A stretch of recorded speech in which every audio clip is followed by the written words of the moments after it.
Hello, Hasan law study में आपका स्वागत है। आज की इस वीडियो में हम चर्चा करने जा रहे हैं मुस्लिम विधि में यानी कि मोहम्मडन लॉ में संरक्षता के बारे में, गार्जियनशिप के बारे में, अवयस्क के संरक्षता के बारे में। मुस्लिम लॉ में अवयस्क की संरक्षता के बारे में। अगर आप हमारे चैनल पर नए हैं तो मेरा चैनल नीचे रेड बटन दबाकर सब्सक्राइब कर लें, बिल्कुल निःशुल्क है। मेरी इस वीडियो को लाइक करें, शेयर करें और कमेंट भी किया करें। अवयस्क होता है वो अपने व्यक्तित्व और अपनी संपत्ति की सुरक्षा कर पाने में समर्थ नहीं होता है, इसीलिए उस अवयस्क की रक्षा एवं उसकी संपत्ति को किसी वयस्क व्यक्ति के संरक्षण में रखने की व्यवस्था की जाती है या की गई है। वह व्यक्ति जिसे कानून के अंतर्गत किसी अवयस्क के शरीर अथवा संपत्ति या दोनों की सुरक्षा का अधिकार प्राप्त है, तो उस अवयस्क का संरक्षण कहलाएगा, गार्जियन कहलाएगा। मुस्लिम विधि के अंतर्गत अवयस्क की संपत्ति, शारीरिक सुरक्षा तथा उसके विवाह संपन्न कराने के लिए संरक्षक की आवश्यकता होती है। संरक्षकों का वर्गीकरण देखिए। संरक्षकों का वर्गीकरण, ठीक, इसका वर्गीकरण देखिए। 4 तरीके या 4 भागों में हम बांट सकते हैं इसे। संरक्षक को 4 भागों में बांट सकते हैं, यानी क्लासिफिकेशन ऑफ गार्जियन। ठीक, तो पहला है नैसर्गिक अर्थात विधिक संरक्षक। नैसर्गिक अर्थात विधिक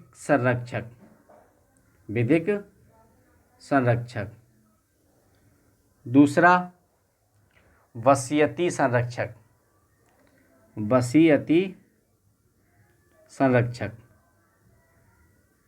ठीक, यानी जो वसीयत के द्वारा नियुक्त किया जाता है, जिसे हम टेस्टामेंटरी गार्जियन कहते हैं। और तीसरा है न्यायालय द्वारा नियुक्त संरक्षक। न्यायालय द्वारा नियुक्त संरक्षक, ठीक।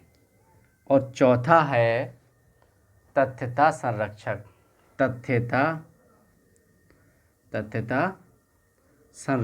ये 4 प्रकार के संरक्षक होते हैं। अब पहला संरक्षक देखिए, नैसर्गिक यानी कि विधिक संरक्षक।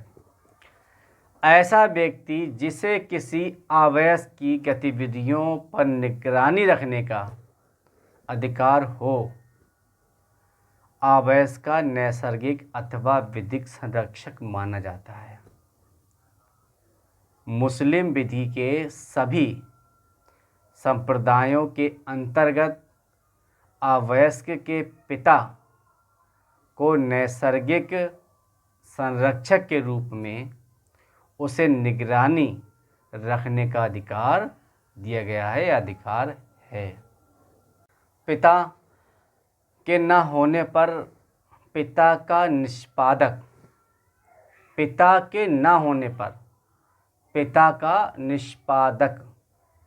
तथा पिता का निष्पादक न होने पर नैसर्गिक संरक्षक में वरीयता क्रम में अवयस्क के दादा यानी पितामह के निष्पादक, पहले दादा आएंगे उसके बाद दादा के निष्पादक। फिर से सुन लीजिए, अगर पिता ना हो किसी अवयस्क का और बात नैसर्गिक संरक्षक की है ना, अब पिता नहीं है तो उनके बाद पिता का निष्पादक होगा, और निष्पादक भी नहीं है तो पिता का यानी दादा होंगे। निष्पादक भी नहीं है तो दादा होंगे, दादा गार्जियनशिप में आएंगे, यानी दादा संरक्षक माने जाएंगे। और दादा भी नहीं है तो दादा के निष्पादक आएंगे। एक केस है सैयद शाह बनाम सईद शाह। सैयद शाह वर्सेस सईद शाह। ठीक, ये केस है सन 1971 का है। 1971 का ये केस है। इसमें ये कहा गया था कि पिता का निष्पादक, पितामह यानी दादा, और पितामह का निष्पादक ना होने पर अवयस्क का नैसर्गिक संरक्षक कोई नहीं बन सकता।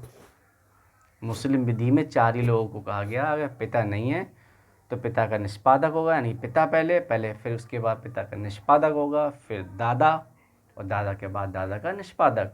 अगर ये लोग नहीं हैं चारों, तो फिर अगर ये चारों नहीं हैं तो फिर ये संरक्षक बनने के लायक नहीं होंगे। अब शिया विधि में देखिए, शिया विधि में अलग है।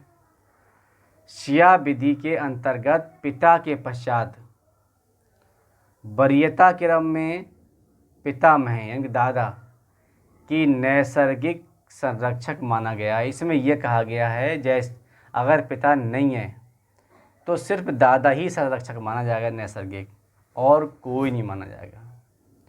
ना निष्पादक माना जाएगा पिता का, ना दादा का निष्पादक, और पितामह की उपस्थिति में पिता का निष्पादक अवयस्क का संरक्षक नहीं बन सकता। ये शिया विधि में है।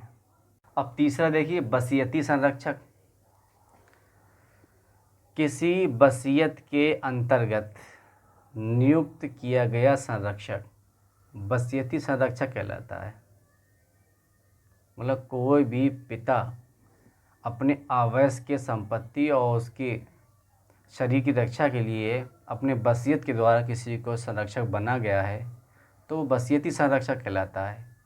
पिता या उसके न रहने पर दादा वसीयत द्वारा अपनी अवयस्क संतान के लिए संरक्षक नियुक्त कर सकता है। वसीयत द्वारा अवयस्क का संरक्षक नियुक्त किए जाने के लिए किसी विशिष्ट प्रक्रिया की आवश्यकता नहीं पड़ती है, परंतु संरक्षक नियुक्त किए जाने वाले व्यक्ति स्वयं में सक्षम होना चाहिए। सक्षम होना आवश्यक है। संरक्षक नियुक्त किया जाने वाला व्यक्ति स्वस्थचित्त होना चाहिए। जब स्वस्थचित्त ही नहीं होगा तो क्या फ़ायदा होगा। शिया विधि में देखिए, गैर मुस्लिम यानी कि हिंदू व्यक्ति किसी मुस्लिम अवयस्क का वसीयत संरक्षक नहीं हो सकता। शिया विधि में ये कहा गया है कोई भी गैर मुस्लिम वसीयत के अनुसार वसीयती संरक्षक नहीं हो सकता। अब तीसरा देखिए, न्यायालय द्वारा नियुक्त संरक्षक। अगर ये भी नहीं, देखिए अगर पिता, सुन्नी विधि में पिता, उसके निष्पादक, दादा और दादा के निष्पादक नहीं है तो फिर वसीयती संरक्षक माना जाएगा। वसीयत संरक्षक जो पिता या दादा वसीयत कर गए हों कि वो संपत्ति का या उसके अवयस्क के शरीर का संरक्षक होगा। अगर ये दोनों नहीं है तो फिर न्यायालय द्वारा। अब न्यायालय द्वारा नैसर्गिक तथा वसीयती संरक्षक अगर नहीं है कि अभाव में उनके सक्षम ना होने की स्थिति में न्यायालय अवयस्क के हितों को ध्यान में रखते हुए किसी भी उपयुक्त व्यक्ति को उसका संरक्षक नियुक्त कर सकती है। न्यायालय को अवयस्क का संरक्षक नियुक्त करने का अधिकार, अभी पूछेंगे अधिकार किसने दिया, तो guardian and wards act, guardian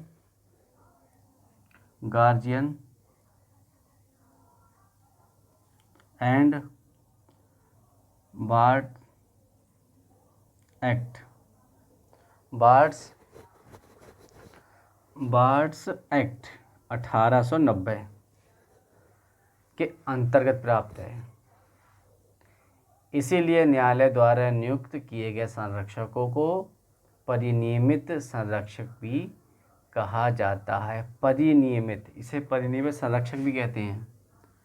परिनियमित इसीलिए कहते हैं परिनियमित संरक्षक, इसीलिए इसे परिनियमित संरक्षक भी कहते हैं। ये न्यायालय से तात्पर्य है। अच्छा, यहाँ पर न्यायालय जो बोल रहा हूँ मैं, न्यायालय द्वारा, यहाँ पर न्यायालय द्वारा तात्पर्य है जिला न्यायालय। ये काम सिर्फ जिला न्यायालय ही कर सकता है। ठीक है, जिला न्यायालय, जिला न्यायालय, जिला न्यायालय का काम है ये। ठीक, इस न्यायालय के अंतर्गत जिला न्यायालय ही समझा जाए। अब देखिए तथ्यता संरक्षक। ठीक, तथ्यता संरक्षक, जो व्यक्ति ना तो नैसर्गिक संरक्षक हो, ना न्यायालय द्वारा नियुक्त किया गया हो, न वसीयती संरक्षक हो, फिर भी किसी अवयस्क की अभिरक्षा तथा देख रेख का भार स्वयं संभाल लेता है। देखिए, ना तो नैसर्गिक है, ना वसीयती है, ना न्यायालय द्वारा है, फिर भी अभिरक्षा के लिए उसका देख रेख का भार अपने ऊपर ले लेता है, वो तथ्यता संरक्षक कहलाता है। तैयब जी ने कहा है, तथ्यता संरक्षक एक ऐसा अभिकृत व्यक्ति है जिसके किसी अवयस्क के शरीर या संपत्ति की अभिरक्षा का दायित्व संभाल लिया हो। ये तैयब जी के शब्द थे। नैसर्गिक विधिक संरक्षक की शक्तियाँ देखिए। संरक्षक की शक्तियाँ देखिए। पहली शक्ति है कि संपत्ति का संरक्षक अवयस्क की संपत्ति की सुरक्षा अपनी संपत्ति के तरह करेगा। ये मान के करेगा जैसे वह उसकी अपनी संपत्ति हो, उस हिसाब से वह देख रेख करेगा उसकी, जैसे अपनी संपत्ति की वो देख रेख करता। कानूनी संरक्षक की अवयस्क की संपत्ति में संव्यवहार करने का अधिकार होता है, जबकि विक्रय द्वारा संपत्ति के मूल्य का दोगुना दाम मिल रहा हो। तो जब अवयस्क के भरण-पोषण के लिए संपत्ति का विक्रय किया जाना आवश्यक हो जाए, तब जब किसी ऐसे मृतक के ऋण के भुगतान करने के लिए करना पड़े, उसका उत्तराधिकारी वह अवयस्क है। जब वसीयत में दिए गए किसी सामान्य निर्देश के पालन के लिए विक्रय आवश्यक हो गया हो। संपत्ति जब लाभकारी संपत्ति न रह जाए, यानी कि संपत्ति के रखरखाव तथा इसके करों पर आने वाले व्यय इसकी आमदनी से ज़्यादा हो जाए, तो ऐसी स्थिति में संपत्ति को बेचा जा सकता है। बेचा जा सकता है नुकसान रोकने के लिए। संपत्ति जब किसी ऐसे व्यक्ति के अवैध कब्जे में हो जिससे पुनः कब्जा प्राप्त करना कठिन हो। संपत्ति यदि नष्ट और खराब हो रही हो या इसके खो जाने का तात्कालिक भय उत्पन्न हो गया हो, तब उस संपत्ति को बेचा जा सकता है। एक केस है जमादार बनाम अमीर हसन का। जमादार बनाम अमीर हसन, अमीर हसन का केस है 1957 का। इस केस में ये कहा गया कि संरक्षक केवल विषम परिस्थितियों में अथवा किसी प्रत्यक्ष लाभ के लिए ही संपत्ति का विक्रय कर सकता है, अन्यथा नहीं।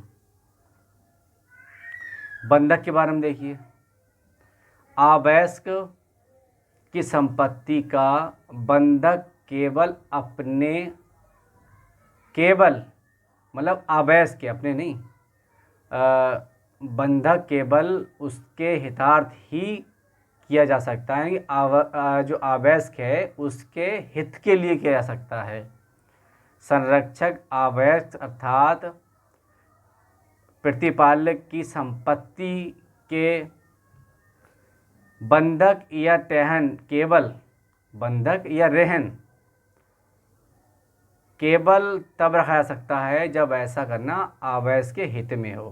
देखिए फिर सुन लीजिए इसे, ये जो बंधक है वो आवश्यक की संपत्ति को बंधक करने की बात है, तो अगर उसके हित की बात है, ठीक, या संरक्षक है जो आवश्यक की जो संपत्ति है उस संपत्ति को बंधक बनाता है या रहन पर रखता है, तो केवल तभी रख सकता है जब ऐसा करना आवश्यक के हित में हो, स्वयं उस संपत्ति के लिए लाभकारी या स्वयं उस संपत्ति के लिए लाभकारी हो, उस संपत्ति के लिए, उसके लिए नहीं, स्वयं उस संपत्ति के लाभकारी हो, तो फिर वो बंधक उस संपत्ति को बना सकता है।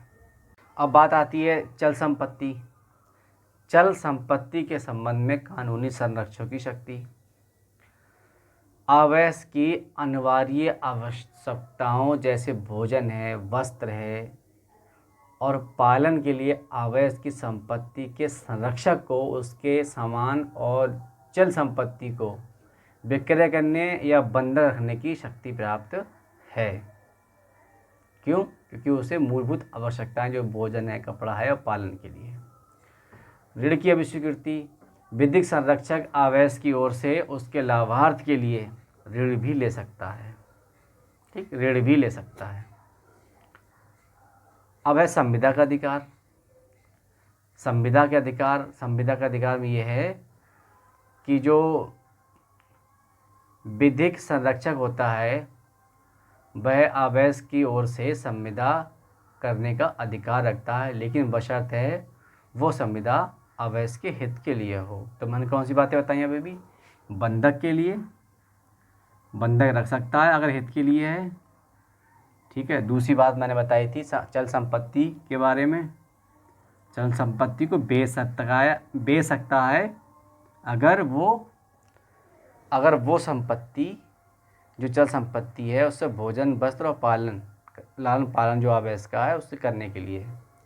ऋण की अभिस्वीकृति यानी कि ऋण को भी स्वीकार कर सकता है संरक्षक, ये मैंने अभी बताया। और संविदा का अधिकार भी है, संविदा का अधिकार, तो संविदा का अधिकार भी उसके पास है। 4 बातें ये बताएं। तो आज की इस वीडियो में मैंने चर्चा की मुस्लिम लॉ में आवश्यक की संरक्षिता के बारे में। अब मिलते हैं अगले वीडियो में, तब तक के लिए बाय। जुड़े रहिए हसन लॉ स्टडी के साथ।